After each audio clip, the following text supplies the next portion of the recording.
Selamat pagi, salam damai sejahtera pada semua yang bersama-sama di dalam ibadah melalui platform online pada hari ini. Dan kita masih lagi berada dalam ibadah melalui platform online karena ada lanjutan PKP yang telah diumumkan oleh kerajaan beberapa hari yang lalu. Tapi sungguh pun demikian, saya harap walaupun kita masih berada dalam keadaan PKP, kita masih boleh memuji Tuhan, menyembah Tuhan, dan belajar mengenai firman Tuhan. Dan mari kita persiapkan hati kita untuk bersama-sama masuk dalam ibadah pada hari ini. Dan mari kita mulakan dengan doa. Mari kita berdoa. Kami mengucap syukur Tuhan atas kebaikan yang Tuhan telah nyatakan dalam kehidupan kami. Setiap kesempatan yang Tuhan berikan kepada kami untuk memuji Tuhan, mendengar firman Tuhan. Dan pada hari ini Tuhan memberikan kami satu lagi kesempatan.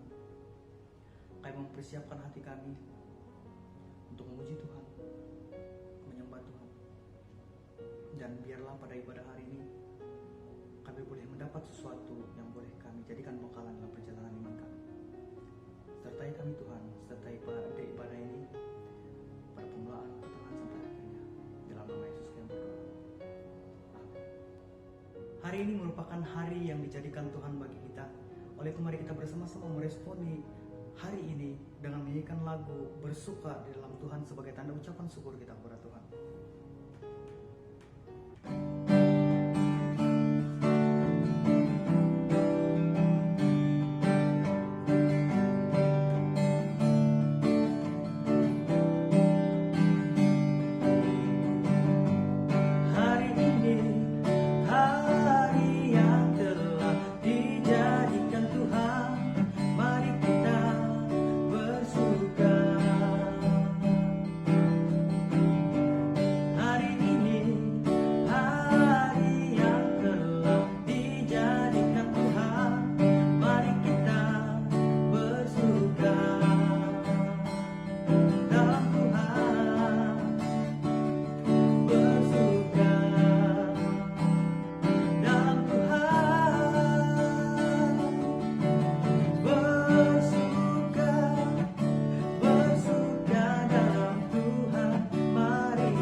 Kita bersuka hari ini karena hari ini adalah hari yang telah dijadikan Tuhan bagi kita untuk kita mengucapkan rasa kesyukuran kita dan sukacita kita atas pertolongan Tuhan, penjagaan Tuhan, dan pemeliharaan Tuhan sehingga pada saat ini. Saya akan membacakan bacaan ayat Alkitab yang dipetik daripada 1 Tesalonika pasal yang kelima ayat 16 hingga ayat yang ke-18. Demikian bunyinya. Bersukacitalah senantiasa, tetaplah berdoa, mengucap syukurlah di dalam segala hal, sebab itulah yang dikehendaki Allah di dalam Kristus Yesus. Amin. Yesus Kristus telah datang ke dunia, mati bagi kita, bagi dosa kita. Adakah kamu sudah datang kepadanya? Mari kita bersama-sama nyanyikan lagu ini sebagai ungkapan keinginan kita untuk datang kepada Yesus yang telah menebus kita. Mari kita bersama-sama angkatkan lagu ini.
susinoka ginabudiko ikuasa tirahari Tuhan Yesus. Mari kita sama-sama mempersiapkan hati kita untuk meminta pengampunan daripada Tuhan melalui doa pengampunan ini. Mari kita bersama-sama berdoa. Tuhan Bapa Surgawi yang Maha Suci, Maha Pemurah, kami orang-orang yang berdosa sangat memerlukan belas kasihan-Mu Tuhan. Sekarang mengaku di hadapan-Mu atas segala dosa kami dalam pikiran, perkataan, dan kelakuan.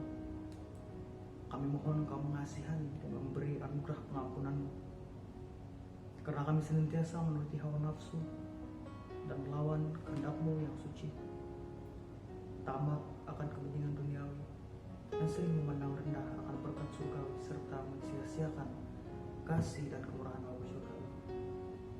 Kami senantiasa kurang beriman dan juga kurang berkelakuan baik.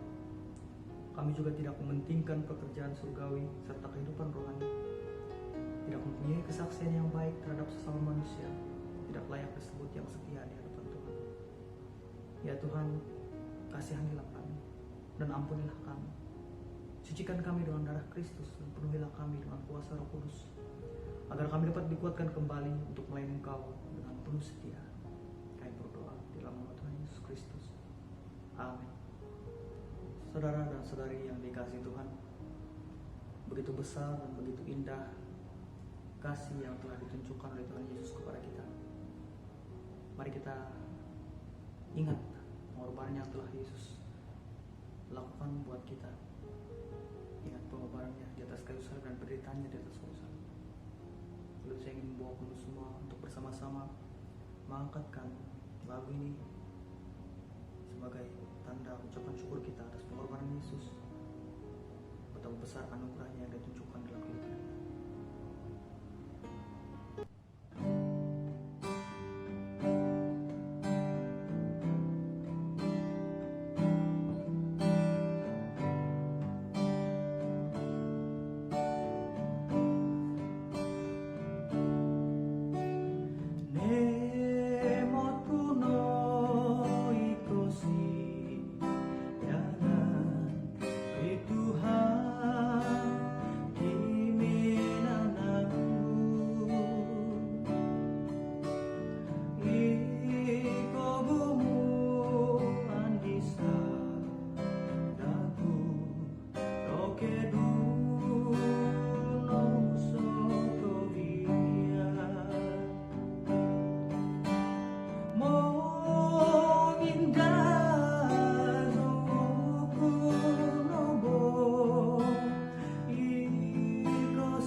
Aku percaya pada Allah, Bapa yang Maha Kuasa, Khalik langit dan bumi, dan kepada Yesus Kristus, anaknya yang tunggal Tuhan kita, yang dikandung daripada Roh Kudus, lahir dari anak darah Maria, yang menderita di bawah pemerintahan Pontius Pilatus, disalibkan, mati dan dikuburkan, turun ke dalam kerajaan maut, pada hari yang ketiga bangkit pula dari antara orang mati, naik ke surga, duduk di sebelah kanan Allah Bapa yang Maha Kuasa. Dari sana Ia akan datang kembali untuk menghakimi orang yang masih hidup dan yang mati. Aku percaya kepada Roh Kudus, gereja yang kudus dan am, persekutuan orang kudus, pengampunan dosa, kebangkitan tubuh, dan hidup yang kekal. Amin. Sebelum kita mendengar khotbah pada hari ini, mari kita bersama-sama menyanyikan lagu ini sebagai respon kita terhadap panggilan Tuhan dalam kehidupan kita. Hidup dalam Tuhan.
Sekali lagi shalom dan salam damai sejahtera kepada semua yang bersama-sama di dalam ibadah melalui platform online pada hari ini.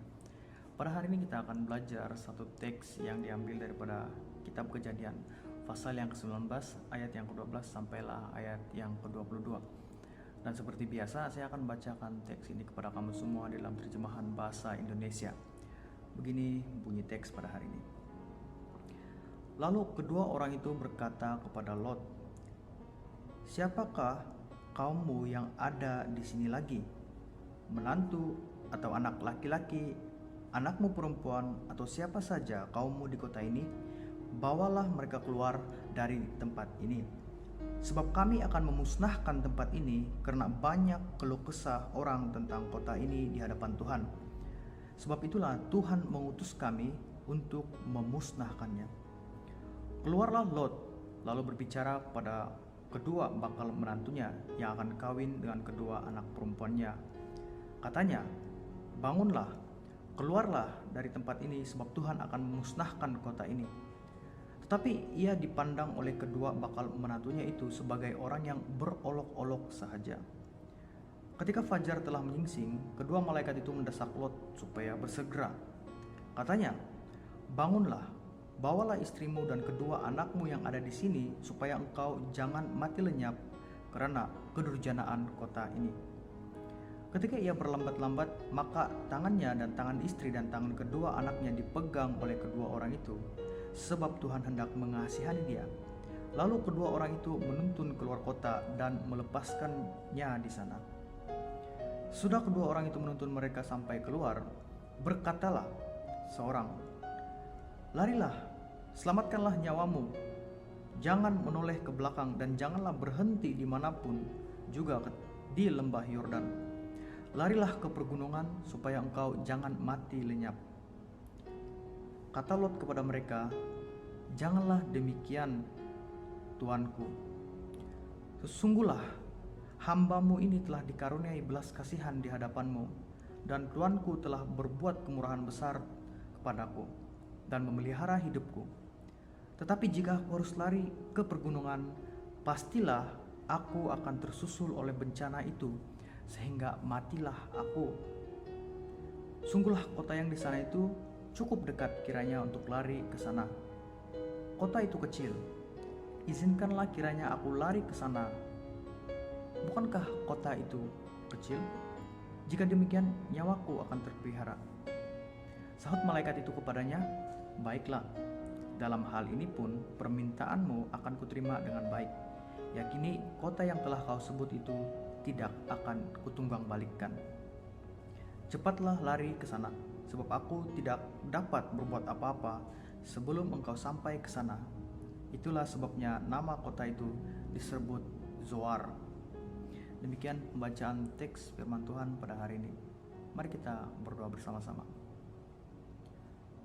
Bapa di surga yang telah kami kenal melalui anakmu Yesus Kristus dan juga persekutuan Roh Kudus, pada hari ini kami akan belajar mengenai firman Tuhan yang diambil dari kitab Kejadian pasal yang ke-19 ayat 12 hingga 22. Kami mohon Tuhan menyertai kami dalam pendengaran dan pembelajaran kami serta penyampaian pada hari ini, supaya apa yang bakal disampaikan dan bakal kami dengar tidak menjadi sia-sia, tapi menjadi sesuatu yang boleh membantu kami dalam perjalanan iman kami. Kami mau serahkan pendengaran khotbah dan penyampaian firman Tuhan pada hari ini di dalam tangan Tuhan. Di dalam nama Yesus kami berdoa. Amin. Saudara dan saudari yang sangat-sangat dikasihi Tuhan, pada hari ini kita telah masuk dalam ibadah kita yang pertama di dalam bulan Februari ini. Jika pada bulan lalu kita belajar mengenai tema besar yaitu keluarga, pada bulan ini kita beralih kepada tema yang baru yaitu kepatuhan. Dan khusus pada hari ini tema kita ialah kepatuhan kepada Tuhan. Tetapi sebelum kita beralih kepada pengkajian teks pada hari ini, adalah sangat penting untuk kita mengetahui apakah maksud kepatuhan itu, untuk memudahkan kita memahami tema pada hari ini dan tema pada bulan ini. Persoalan, apakah perkara pertama yang terlintas dalam pikiran kamu ketika mendengar perkataan kepatuhan?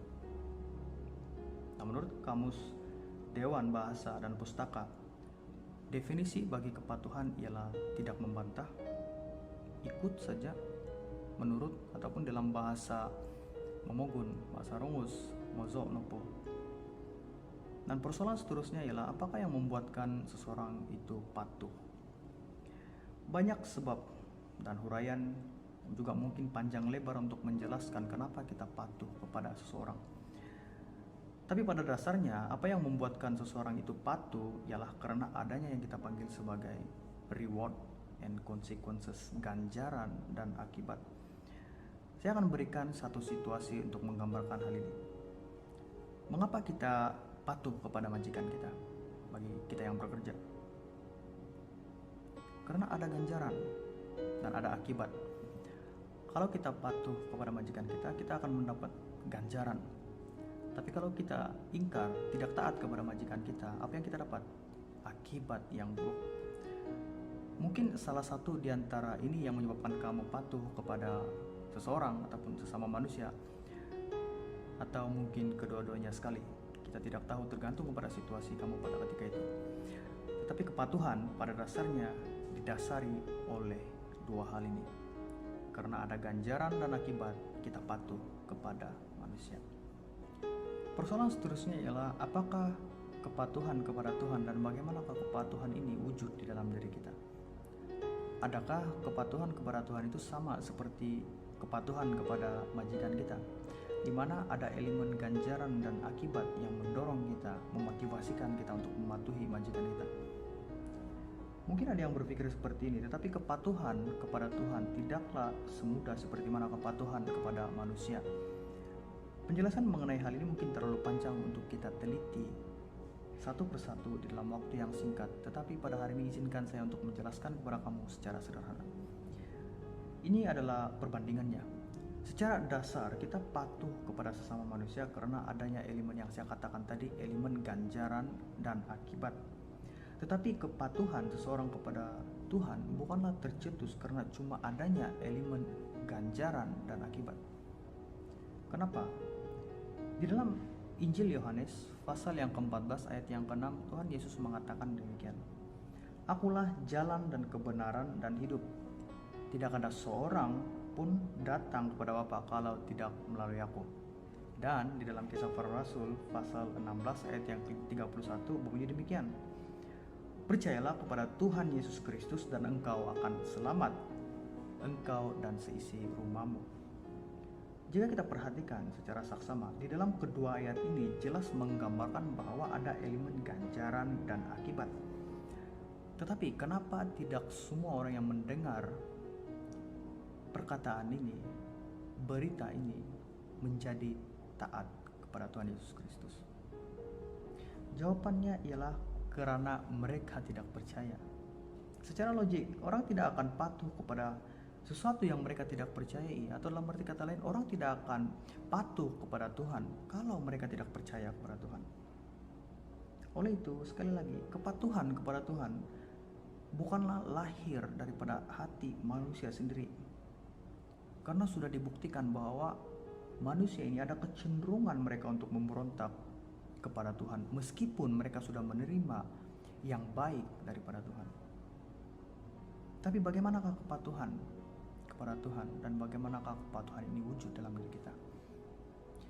Kepatuhan kepada Tuhan lahir daripada hati yang percaya yang telah diubah oleh Roh Kudus, yaitu bermula daripada iman kepada perobatan dan juga perubahan melalui pekerjaan Roh Kudus. Demikian secara sederhana apa yang dimaksudkan kepatuhan kepada Tuhan dan bagaimana kepatuhan itu wujud di dalam diri kita. Saudara dan saudari yang sangat-sangat dikasihi Tuhan, mari kita meneruskan pembelajaran ataupun pengkajian teks kita pada hari ini. Di dalam teks pada hari ini kita akan belajar mengenai kepatuhan kepada Tuhan melalui kisah yang berlaku di dalam Kejadian pasal yang ke-19 ayat ke-12 hingga ayat yang ke-22, yaitu melalui keluarga Lot dan dua malaikat yang diutus oleh Tuhan di kota Sodom. Mari kita bermula dengan konteks terlebih dahulu untuk memudahkan kita memahami keseluruhan apa yang berlaku sebenarnya. Di dalam Kejadian pasal yang ke-13 ayat yang ke-4, Abraham dan Lot berpisah karena negeri di mana mereka tinggal tidak cukup untuk menampung kekayaan mereka, sehingga ada pergaduhan di antara gembala domba Lot dan juga gembala domba Abraham. Namun Abraham tidak mau jika pergaduhan di antara gembala dombanya dan gembala domba Lot akan mempengaruhi hubungan dia dengan Lot.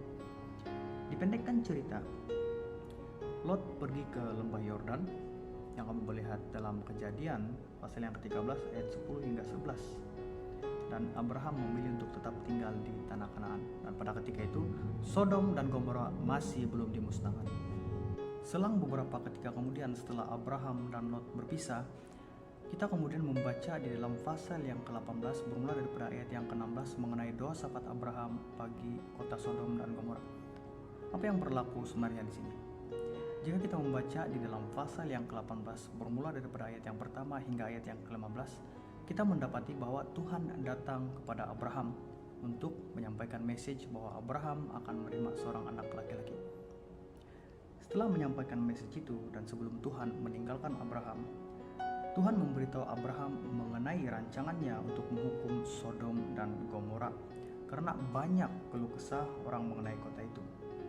Nah, meskipun pada awalnya Tuhan masih berpikir sama ada dia harus memberitahukan rancangannya ini kepada Abraham atau tidak.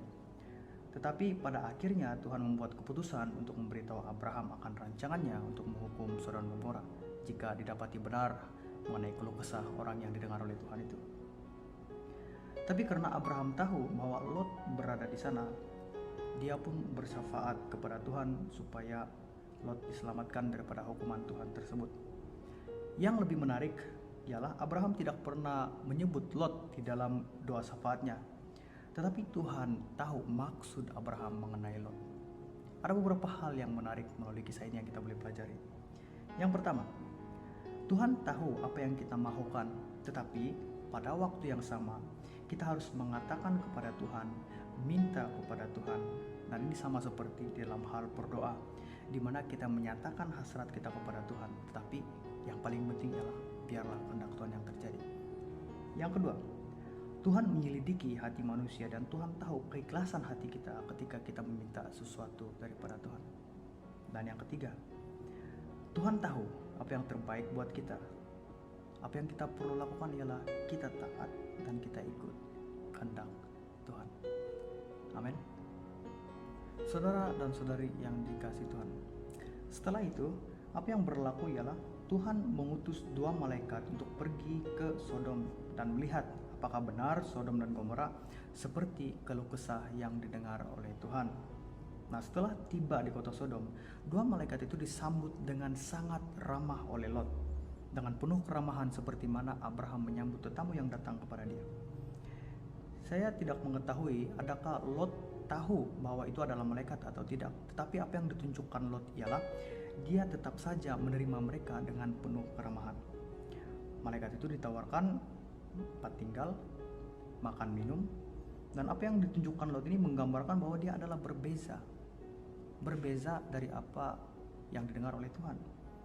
Dan ternyata benar seperti dalam doa syafaat Abraham, memang masih ada orang benar di dalam kota Sodom. Apa yang menarik ialah apa yang berlaku seterusnya. Setelah kedua malaikat itu disambut baik dan diberi tempat tinggal oleh Lot, pada waktu malam sebelum mereka tidur, orang-orang laki-laki dari Sodom, bermula daripada yang muda sampai yang tua, bahkan seluruh kota itu tidak ada yang terkecuali datang untuk mengepung rumah Lot. Apa yang mereka mahukan sebenarnya? Jika kita membaca dalam Kejadian pasal yang ke-19 ayat yang ke-5, mereka berseru kepada Lot. Mereka mengatakan, "Di manakah orang-orang yang datang kepadamu malam ini? Bawalah mereka keluar kepada kami, supaya kami pakai mereka." Perhatikan ini. Perkataan yang dipakai dalam terjemahan bahasa Indonesia ialah pakai. Tetapi kata akar bagi perkataan ini dalam bahasa Ibrani ialah yada, yang pada dasarnya bermaksud mengenali atau untuk mengenali. Tetapi kenapa bahasa Indonesia menerjemahkan perkataan ini menjadi pakai? Setelah membandingkan beberapa terjemahan Alkitab yang lain seperti English Standard Version, New International Version, International Standard Version, dan juga beberapa Alkitab yang lain, beberapa daripada terjemahan ini cenderung menerjemahkan perkataan ini kepada hubungan intim dan bukan sekadar mau mengenali dalam arti kata mau mengenali, tetapi lebih daripada itu. Pendirian mengenai terjemahan ini juga sebenarnya disokong di dalam ayat yang ke-8, di mana Lot memberitahu orang-orang yang datang di rumahnya demikian, "Kamu tahu aku mempunyai 2 orang anak perempuan yang belum pernah dijamah laki-laki. Baiklah mereka kubawa keluar kepadamu, perbuatlah kepada mereka seperti yang kamu pandang baik. Hanya jangan kamu apa-apakan orang ini, sebab mereka memang datang untuk berlindung di rumahku. Tetapi laki-laki yang datang ke rumah Lot, yang mengepung rumah Lot pada ketika itu tidak memperdulikan tawaran yang diberikan oleh Lot, dan mereka mau saja datang untuk meneruskan niat mereka kepada dua orang yang menumpang di rumah Lot. Setelah Lot menolak tawaran mereka, mereka bertindak dengan lebih agresif sampai mereka memecah masuk di dalam rumah Lot. Dan pada mulanya Lot yang sebenarnya mau melindungi kedua orang itu kini diselamatkan kembali oleh kedua orang itu melalui kuasa yang dipamerkan oleh kedua orang itu. Mereka membutakan mata semua orang yang memecah masuk dalam rumah Lot sehingga mereka tidak menemukan pintu keluar. Nah, apa yang berlaku di sini ialah Tuhan sangat marah dengan orang-orang yang berada di kota Sodom pada ketika itu.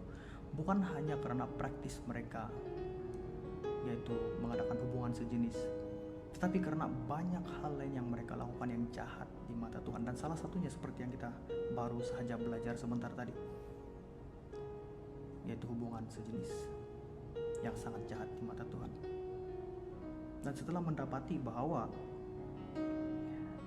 memang benar apa yang didengar oleh Tuhan, malaikat itu menyuruh Lot dan keluarganya untuk keluar daripada kota itu dan memberitahu Lot dan keluarganya bahwa sebenarnya Tuhan telah mengutus mereka untuk memastikan sama ada benar atau tidak keluh kesah orang, dan jika benar mereka harus memusnahkan kota Sodom dan Gomora.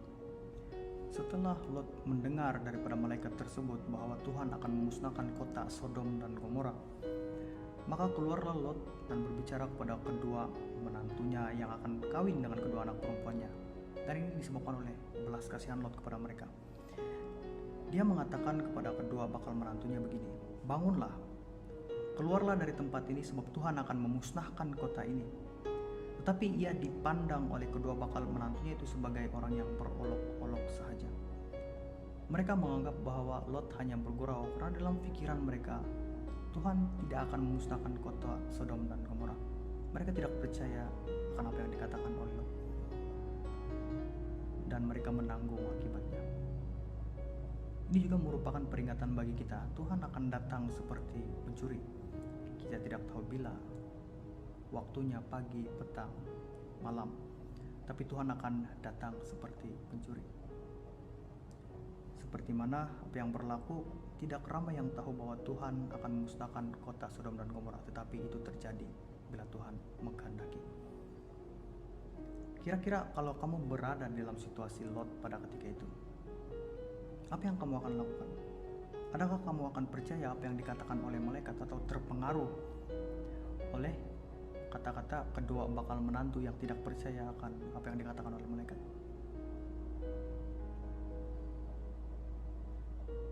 Soal ini kamu simpan di dalam hati kamu sendiri. Tapi setelah melihat hal ini mengingatkan saya kepada waktu dimana ketika saya mulai belajar Alkitab, saya juga banyak persoalan, dan tidak semua persoalan saya boleh dijawab berdasarkan maklumat yang saya boleh perolehi.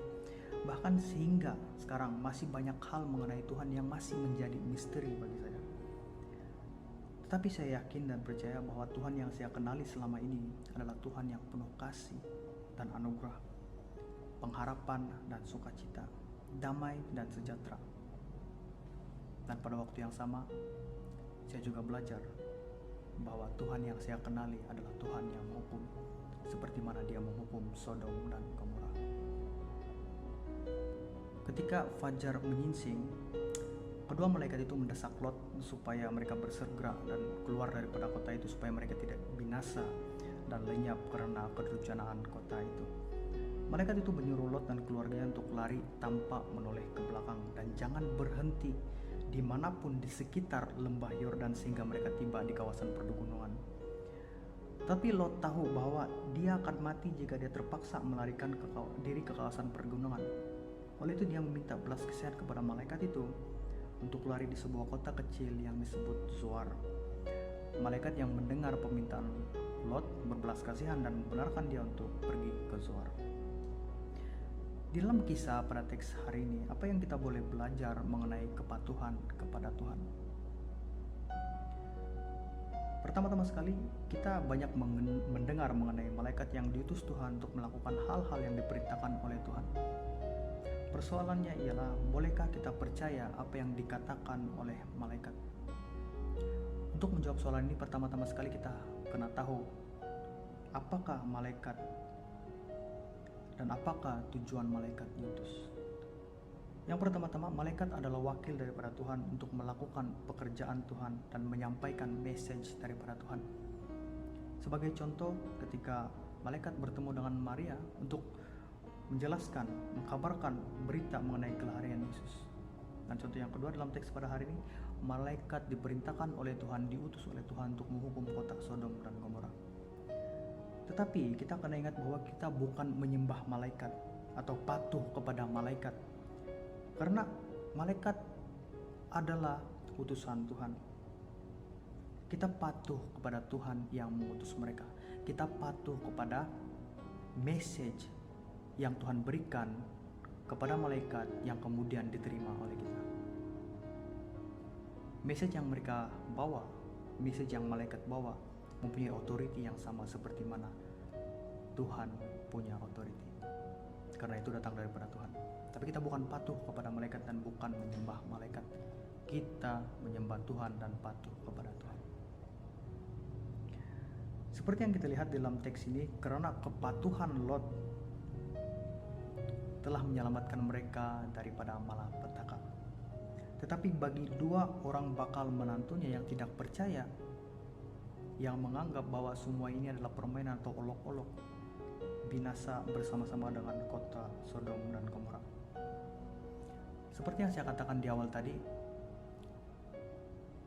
kepatuhan bermula dengan percaya, pertobatan, dan perubahan di dalam Roh Kudus. Tuhan memberkati. Semoga pada hari ini kita boleh belajar sesuatu mengenai kepatuhan kepada Tuhan. Shalom, sampai masanya untuk kita berdoa syafaat. Mari kita berdoa. Bapa di sorga, Tuhan kami Yesus Kristus dan Roh Kudus, terima kasih Tuhan atas berkat kasih-Mu yang kami rasakan di dalam kehidupan kami seharian sehingga pada hari ini. Tuhan, kami telah memuji Engkau dan mendengar firman-Mu. Berkati Tuhan, biarlah semua ini memberikan kekuatan kepada iman kami, agar kami menjadi anak-anak-Mu yang kuat di dalam apa jua keadaan pada waktu ini. Tuhan, kami berdoa khusus untuk pandemik COVID-19 yang masih menular di negeri ini, bahkan di seluruh negara. Tuhan, kami berdoa Tuhan supaya biarlah kuasa-Mu memberkati negeri ini, negara ini, agar pandemik COVID-19 ini akan berakhir dengan segera. Dan juga Tuhan, kami berdoa agar mereka-mereka yang telah dijangkiti penyakit COVID-19 ini agar sembuh. Dan juga Tuhan, kami juga membawa Tuhan kepada keluarga yang sedang berduka akibat penyakit COVID-19 yang telah membawa maut. Tuhan, berikan mereka penghiburan agar mereka dapat menerima keadaan yang berlaku. Tuhan, kami juga berdoa khusus untuk usaha pemvaksinan. Kami berdoa Tuhan agar program vaksin yang sedang dilaksanakan oleh kerajaan pada waktu ini memberikan kesan yang positif sehingga penularan COVID-19 ini dapat diakhiri. Juga Tuhan, kami berdoa Tuhan bagi para pelajar kami yang tidak lama lagi akan menduduki peperiksaan SPM dan juga STPM. Tuhan, berkati mereka Tuhan, supaya walaupun dalam keadaan PKP yang berpanjangan dari tahun 2020 sehingga kini, agar mereka dapat bersedia dengan baik untuk mengikuti peperiksaan nanti. Dan juga Tuhan berkati agar mereka dapat melakukan yang terbaik di dalam peperiksaan mereka. Berikan mereka kebijaksanaan, berikan mereka kekuatan, kesehatan, ketajaman pemikiran. Tuhan, kami juga berdoa Tuhan untuk saudara-saudara kami yang dalam keadaan tekanan ekonomi pada waktu ini, akibat keadaan semasa yang tidak begitu selesa. Tuhan berkati mereka Tuhan, berkati usaha mereka agar berhasil, dan berikan mereka rezeki untuk menampung keperluan keluarga mereka. Kami sangat percaya Tuhan bahwa Tuhan pasti akan memberikan kecukupan kepada keperluan kehidupan kami. Sebab Tuhan sangat mengasihi kami. Tuhan, kami juga berdoa khusus untuk gereja PCS Alam Mesra. Berkati para jemaat dimanapun mereka berada. Berkati Tuhan supaya walaupun dalam keadaan PKP di mana kami berada secara online seperti ini, namun Tuhan itu tidak mengurang sedikit pun iman kami. Bahkan akan memberikan kekuatan kepada kami bahwa dalam bagaimana keadaan sekalipun, Tuhan menyertai dan sentiasa bersama dengan kami. Terima kasih Tuhan, kami ingin menyerahkan seluruh kehidupan kami ini di tangan-Mu. Biarlah Tuhan yang sentiasa memberkati dan memberikan kecukupan kepada keperluan kehidupan kami. Terima kasih Tuhan, di dalam nama Tuhan kami Yesus Kristus kami berdoa. Amin. Demikianlah pendengaran firman Tuhan sebentar tadi.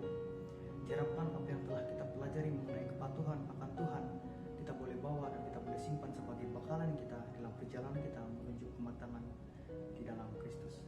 Mari kita meresponi khotbah sebentar tadi dengan pujian ini. Pengindazo kau di Tuhan Yesus.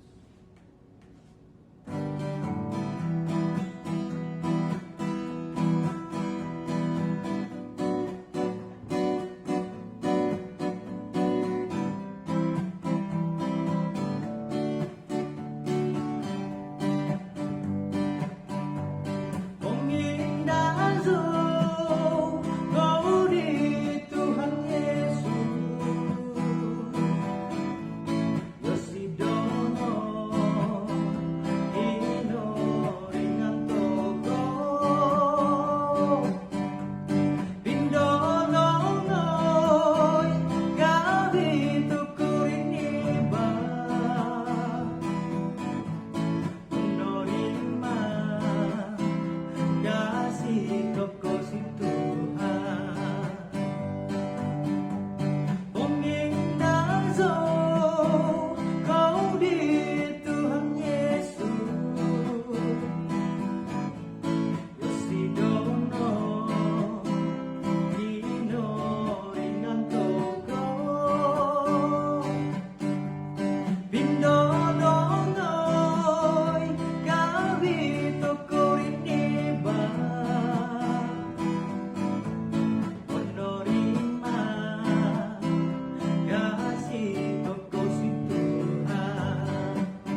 Tuhan Yesus berkata, inilah perintah yang utama, dengarlah.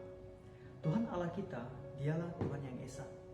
Kasihilah Tuhan Allahmu dengan sepenuh hatimu, dengan segenap jiwamu, seluruh akalmu, dan dengan segala kekuatanmu. Dan perintah yang kedua adalah, kasihilah sesama manusia seperti kamu mengasihi dirimu sendiri.